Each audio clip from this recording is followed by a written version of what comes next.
Tudo bem? Pode ir lá? Vamos lá?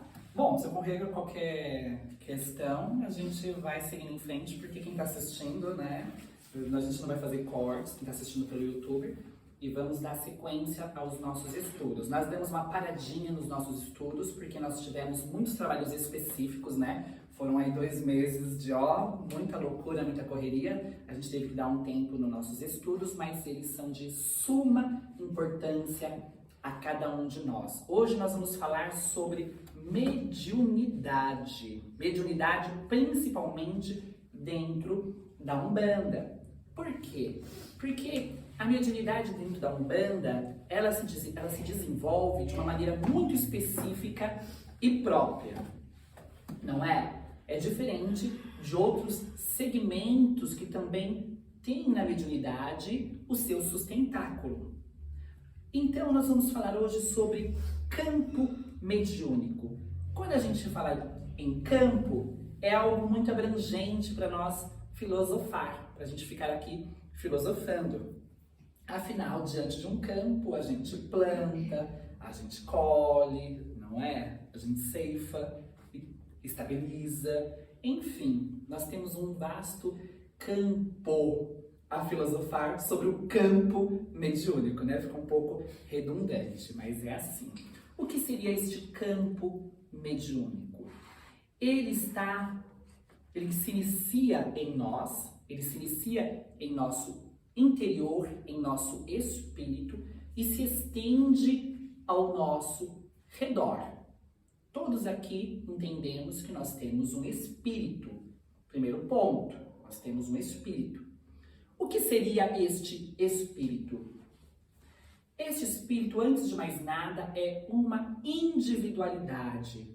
Um ser que Deus soprou no universo. Olha que lindo, né? Somos filhos de Deus, viemos de Deus, somos a sua fagulha divina. Quem aqui já escutou que nós somos centelhas de Deus? O que seria essa centelha? Para a gente começar a falar sobre o campo mediúnico, nós precisamos falar desta centelha divina que há em nós. Essa centelha divina, ela se inicia... antes de mais nada, nós não queremos ser os donos da verdade, porque tem certas questões que escapam à nossa compreensão. Então, os espíritos, eles acabam colocando essas informações de forma com que a gente possa entender, mas que não são verdades absolutas, porque só quem sabe dessas verdades absolutas são espíritos de alta envergadura. Os espíritos puros, eles começam a compreender essa verdade. E aqui tem algum espírito puro? Não, não somos. E há uma longa jornada para que a gente consiga ser espírito puro, não é? Então, toda essa informação que aqui iremos passar, ela é pautada no ensinamento dos espíritos, mas de forma sucinta. O que é sucinto? De forma simples com que a gente possa compreender. É a mesma coisa que Jesus fez com Deus. E a gente consegue compreender Deus assim. Jesus se refere a Deus como um pai. Porque até então, ninguém tinha essa visão de Deus como um pai. Tinha Deus como um criador, como uma força criadora, geradora. E só por isso a gente tinha que ter esse entendimento. Mas isso parece muito simples. E não é. Jesus revolucionou com a ideia de Deus como um pai. Tanto é que ele é morto exatamente por causa disso. Quando ele está lá na frente dali dos grandes do Sinédrio, né? Ele está ali na frente de Caifás. É isso? Como que é? Caifás. Está ali na frente de Caifás. E aí é quando ele fala, eu sou filho de Deus. E aí Caifás rasga a roupa e fala, anatema, né? E condena. Olha que absurdo. Porque ele se fazia filho legítimo de Deus. Mas todos nós somos filhos legítimos de Deus. E Jesus traz essa ideia revolucionária. Porque até então, para começar, uma pequena parte da população até então tinha a ideia de um Deus único, né? A maioria tinha a ideia de inúmeros deuses, mas que não foge da ideia de um Deus único. Por quê? Porque vocês perceberam que em todas as mitologias sempre tem uma força principal e as outras regentes. E não deixa de ser assim. Por exemplo, na Umbanda, que nós temos em Deus, nosso Pai Maior, nos orixás os seus tronos divinos e temos as suas forças correspondentes. Por exemplo, para nós, Jesus está ligado a Oxalá. Jesus é Oxalá? Não, mas Jesus está ligado a este trono divino. Mas por que nós estamos falando sobre tudo isso? Para voltar a falar sobre a centelha divina. Então, os Espíritos nos explicam que lá no interior de Deus, isso é para a gente filosofar e entender como Jesus fez com a ideia de Deus como um pai. Porque Deus é maior do que isso. A gente não consegue conceber, a gente não consegue entender Deus na sua profundidade. E nós só vamos começar a entender quando formos espíritos puros. Ai, gente, a gente tem que se tornar um espírito puro o mais rápido. Bom, estou louco. Olha, eu gosto da frase de Emmanuel. Mas eu gosto da frase de Emmanuel, né? Emmanuel, através de Chico, ele nos diz que nós estamos mais para primatas sem pelos do que para anjos sem asa. Isso é incrível. Isso é incrível. E ele faz uma comparação que, da mesma forma que separa o verme do homem no sentido evolutivo, geneticamente falando, evolutivo, que a ciência fala que nós viemos desta evolução, então da mesma forma que separa o verme do homem, esse tempo milenar da evolução, é o que nos separa dos anjos. Então é um tempo, não vamos ter pressa, né? É um tempo assim que a gente não consegue mensurar. Enfim, dentro deste esforço de compreender a nossa evolução, nós vamos entender que nós saímos do interior de Deus, como uma estrelinha, uma pequena estrelinha. E essa estrelinha, ela vem lá do interior de Deus e ela pulsa, porque Deus já sabe o que seremos. Nós não sabemos ainda, mas Deus já sabe. E Deus, é por isso que Deus não desiste de nós, porque Ele já tem a certeza da nossa vitória. Nos cabe tê-la, nos cabe tê-la. Então, olha que interessante, a gente está lá, no interior de Deus. E nós precisamos sair do seu interior para poder criar a nossa individualidade. E aí, os guias, através do Rubens Saraceni, e aí eu vou aqui, a nossa Umbanda não é uma Umbanda que tem este segmento ou aquele segmento. Acima de tudo, o nosso maior segmento é o cristão. Nós somos uma Umbanda cristã. Mas, os estudos que eu trago aqui, para mim, é o que tem mais coerência. E se amanhã eu achar um outro que tem coerência, eu trago novamente e falo, olha gente, vamos reformular os nossos pensamentos, porque nós temos que ser evolucionistas. E o pensamento que o Rubens traz diante deste fato, para mim é o que tem mais coerência. Então, Rubens diz, através dos seus mestres, que nós estamos lá no interior de Deus, e aí, em torno de Deus, há inúmeros orixás, orixás faturais. O que seriam esses orixás? Estamos longe de entender, porque o orixá, para nós nesta casa, é fator de Deus. O que é fator? É uma força em movimentação. Então, Oxalá é o fator da fé, é uma fé em movimentação. Logunanda, religiosidade. Então, é uma religiosidade em movimentação, que é diferente da fé. Religiosidade é uma coisa, fé é outra, mas que se ligam. Por isso estão juntos. Xangô, da justiça, e assim sucessivamente com todos os orixás. E aí, como nós somos individualidades e cada um tem o seu papel no universo, porque vocês creiam nisso. Cada um de nós tem um papel fundamental no universo. Nós estamos nos desenvolvendo para isso.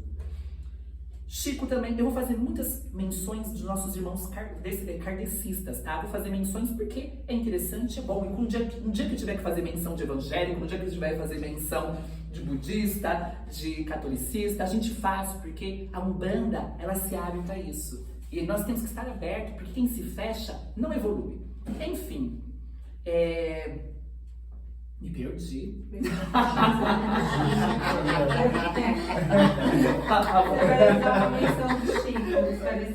Eu vou fazer uma menção do Chico, dos nossos irmãos kardecistas, né? Que nessa questão da evolução, não é?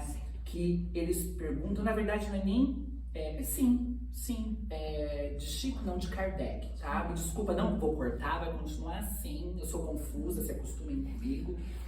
Vamos lá, na verdade não é de Chico, é de Kardec, no Livro dos Espíritos, que eles perguntam assim, o que a gente se torna depois de se tornar espíritos puros? O que a gente se torna depois de se tornar espíritos puros? Sabe qual é a resposta dos espíritos? Começa a ser útil a Deus. Começa a ser útil a Deus. Então, se você acha que você está sendo útil a Deus, você está treinando. Nós estamos treinando. Que justiça. É a vida. Nós estamos treinando. Sabe por quê? Porque só espírito puro não falha. Nós somos falíveis o tempo todo.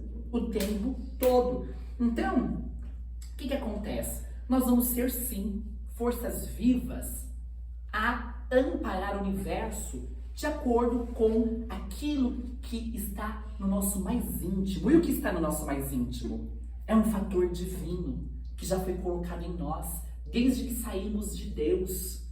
E aí isso nos faz únicos. Somos únicos, isso é incrível. Então estamos lá no interior de Deus e aí Deus já sabe o que somos e o que seremos. E aonde estaremos diante do universo. E aí a gente está ali como uma centelha divina, como uma estrelinha que começa a pulsar. E aí este pulsar tem um magnetismo que vai se ligar ao magnetismo de algum orixá que está lá fora nos esperando para nos fatorar. Então, estamos aqui, pulsando dentro de Deus. Vamos supor, eu, por exemplo, eu vou falar minha mãe ancestral, tá? Vou abrir minha mãe ancestral, que é Lobunã, nossa querida mãe Lobunã, por isso ela está ali, né, também. E aí, eu estava ali dentro de Deus. E aí, Deus já sabia que eu precisaria ter no meu íntimo a religiosidade pulsando em meu espírito. E aí, mãe Lobunã, com seu fator divino, puxa com seu magnetismo. Porque eu já vibrava essa energia. Ela também. O que é magnetismo? Aquilo que nos atrai ou nos repulsa. E nesse sentido, ela vai me atrair. E aí eu vou ao colo de mãe Lobunã, ela me preenche com o seu fator religioso. Isso que para nós é orixá ancestral. E aí eu fico repleta desta força divina e sagrada. E a partir daí eu começo a evoluir. E aí a gente passa por todos os quadrantes da evolução. Aí eu mudo um pouco a ideia do Rubens, tá? Porque aí eu prefiro ir para uma ideia mais evolutiva no sentido científico, né? Eu acredito que nossa centelha divina, ela passa por todos os quadrantes da natureza, né? Ela acaba indo para o mundo vegetal, mineral, animal, até chegar no hominal. E aí a gente começa a se despertar como espíritos humanos. E aí a gente tem toda aquela experiência já evolutiva. E é o que nos traz alguns entraves. Porque nós passamos muito tempo no mundo do instinto, no mundo animal. E a gente traz ainda algumas onças dentro de nós. A gente traz algumas cobras dentro de nós. A gente traz, né? Uma loba, um lobo dentro de nós. E aí aqui chegamos no mundo hominal, nos despertamos como seres humanos. E esta evolução, essa centelha divina que passou por todos esses quadrantes da natureza, ela foi criando todo o magnetismo em volta dela. Foi desenvolvendo os chakras, foi desenvolvendo todo o seu campo mental. E isso foi criando como se fosse uma casa em torno de cada um de nós. Mas esta casa, ela começou a ser formada de acordo com os nossos desejos, com as nossas vontades e com a direção que tomamos desde o momento que tivemos consciência de nós e do nosso entorno. Porque durante o mundo animal, a gente foi desenvolvendo essa percepção. E quando a gente tem o momento de vir para essa questão humana, de se tornar espíritos humanos, ali a gente se desperta. A gente desperta a nossa consciência, a nossa individualidade. E também começa a compreender que o outro também tem a sua individualidade. E o pecado e o problema está quando você quer interferir de forma negativa no outro. Quando você quer mudar o outro para se modelar ao seu desejo. E aí vai criando os karmas que a gente conhece. Muito difícil até aqui? Não. Tá? Por que eu tive que contar toda essa historinha? Para a gente poder entender o nosso campo mediúnico, o nosso campo espiritual. Porque é tudo muito complexo. Porque nós temos uma evolução espiritual também no sentido... Como eu posso me expressar? Por isso que às vezes a gente não entende muito, porque os próprios espíritos não têm certas palavras para que a gente entenda. Existe o nosso corpo físico, mas existe um corpo espiritual. Já conversamos sobre isso.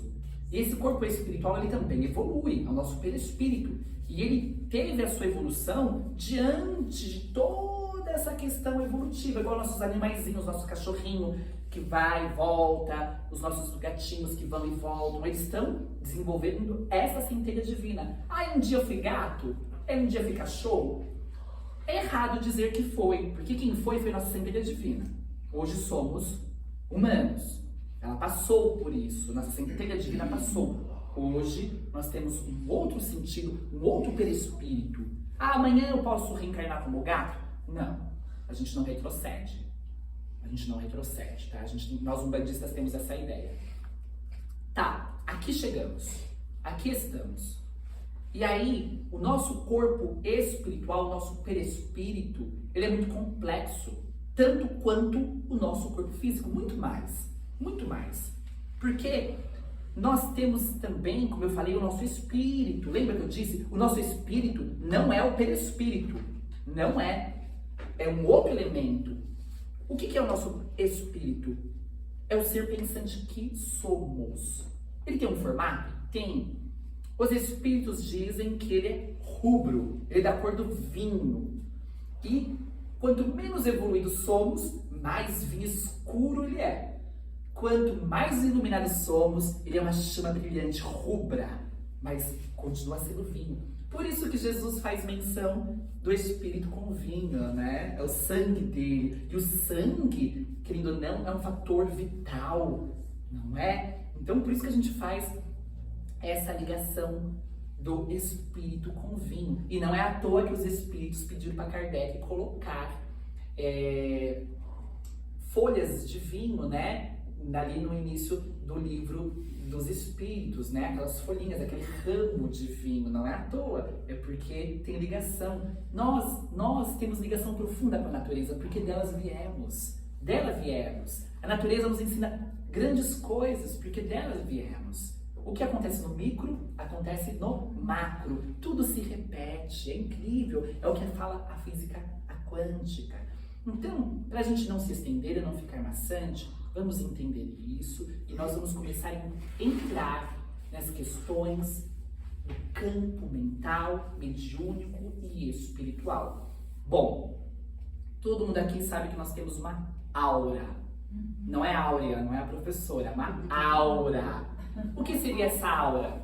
Essa aura é como se estivesse em torno de nós. É como se fosse a parede do nosso lar mental, emocional e perispiritual. A nossa aura é o nosso perispírito? Não, ela é uma emanação que se estende do nosso perispírito. Então, ela é uma junção do nosso pensamento, sentimento que se irradia sobre o perispírito, que é todo um efeito e que emana toda uma energia ao nosso entorno. Sabe quando você chega perto de uma pessoa que você fala, credo. É a aura dela, né? Ou quando você chega perto de uma pessoa e fala, que delícia essa pessoa. Já é a aura dela, porque você está entrando no campo magnético dela, você está entrando na casa dela. É aquela casa que você entra e também não se sente bem. Ou você entra e fala, nossa, que delícia, que aconchego. Quando a gente entra aqui dentro do terreiro, a gente não se sente bem, porque aqui tem muita oração, aqui tem preparação, aqui tem sustentação.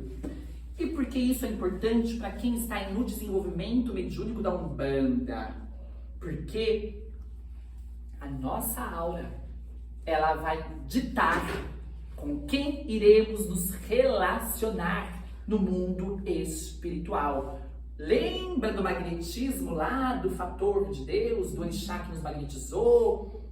Nós repetimos isso através do nosso campo espiritual, porque ele tem magnetismo. Aí a gente entra na física quântica. O que você vibra, você encontra. E assim, não adianta a gente se enganar. Aí a gente também vai fazer todo um processo aqui nos nossos estudos de autoconhecimento. Por que é importante? Será que a gente se conhece? Será que a gente conhece os nossos animais mais íntimos, aqueles mais ferozes? Não. Nós precisamos entendê-los, porque é eles que vão ditar a regra. Não é o nosso consciente raso que dita a regra.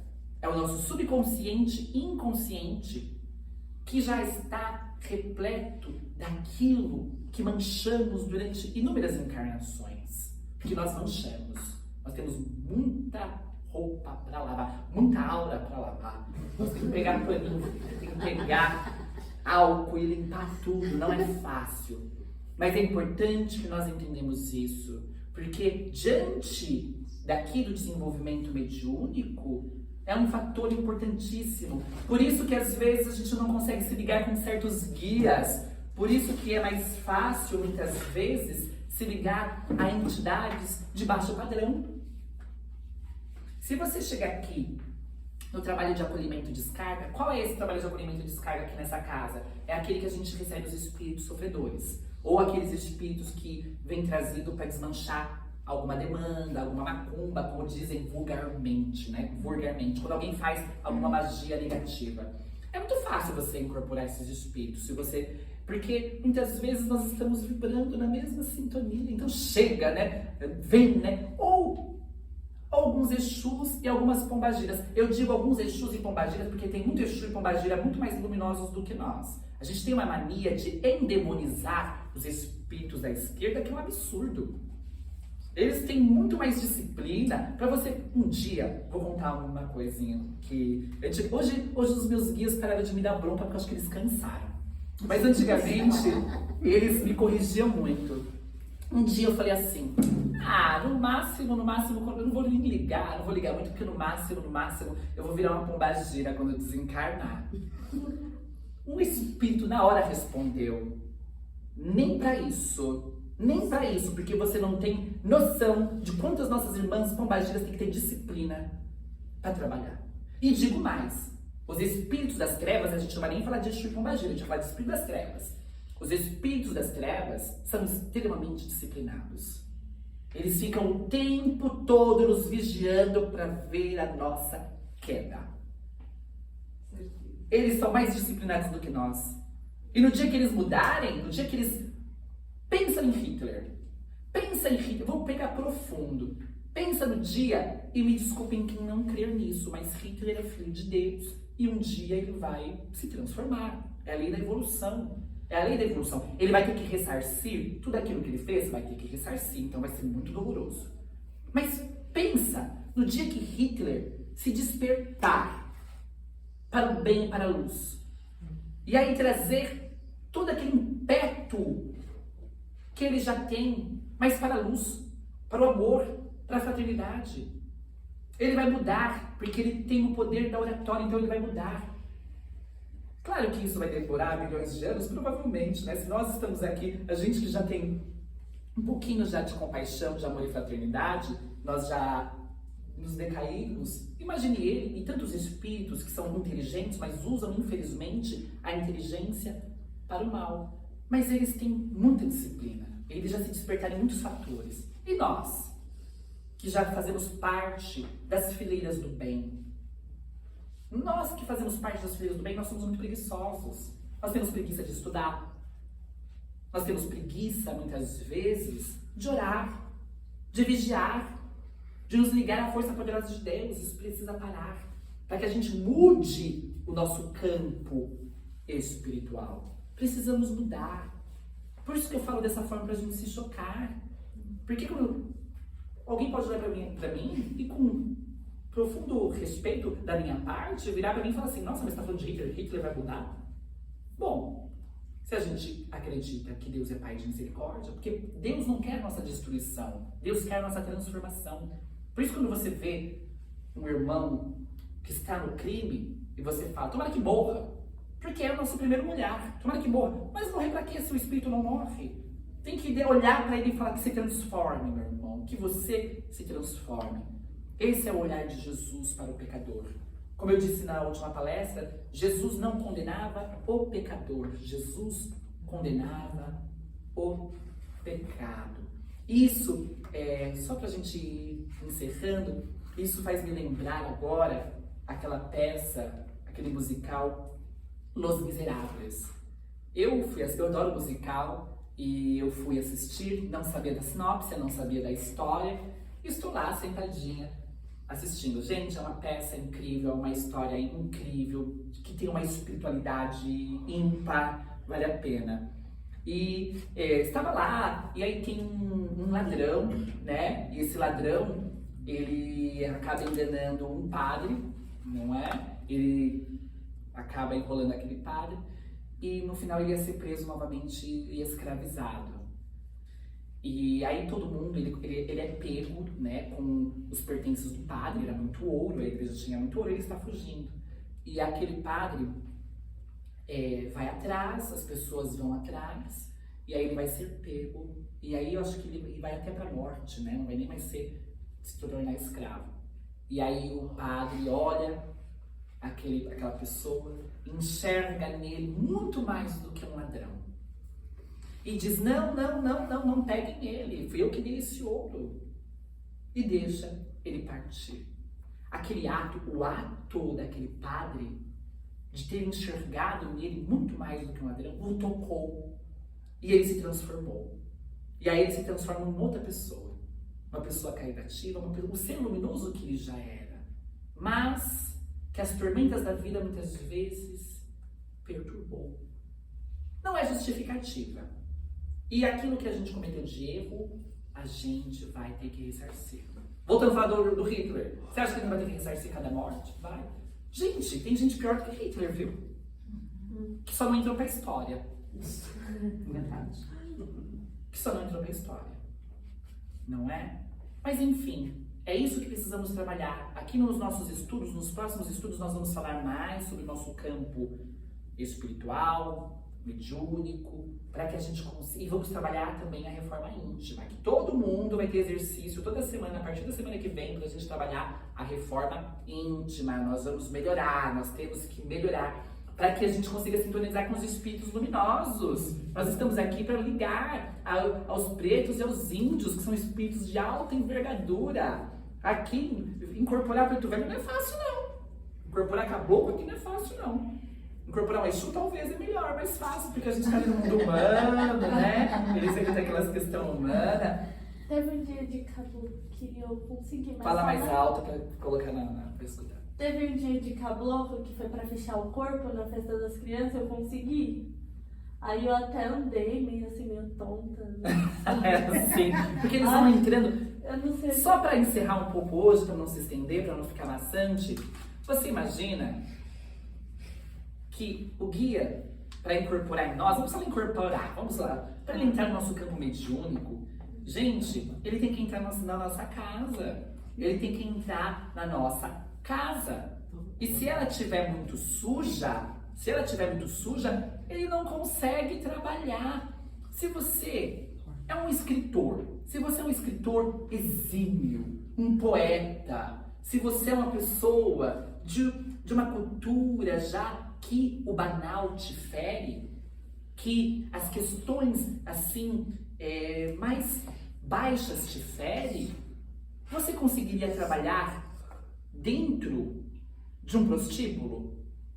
Você conseguiria trabalhar dentro de um prostíbulo com pessoas gritando, fazendo farra?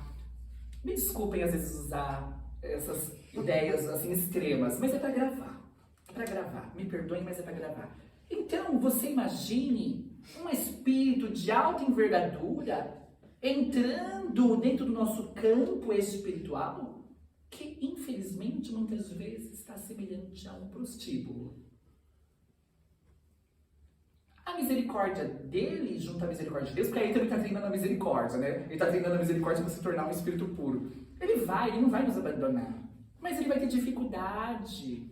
E nós que estamos ali no oba-oba, não vai conseguir captar.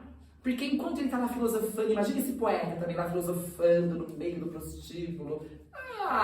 Quem tá lá tá o quê? Farreando. Quero saber de Sócrates, de Platão, quero saber da farra. E é assim que vai estar a nossa mente. É exatamente. Então, fica aquele choque. O guia tenta trazer todo este campo mais alto e nós ali, ó, no baixo. Ou em guerra. Vamos sair dos prostíbulos e vamos para a guerra. Às vezes nosso campo está em guerra. Eu imagino o preto velho trazendo a flor da paz em meio a tiroteios. Porque muitas vezes nossos pensamentos estão em tiroteios, em bombardeios. Então, é preciso sim trabalhar o campo mental, emocional, perispiritual, mediúnico.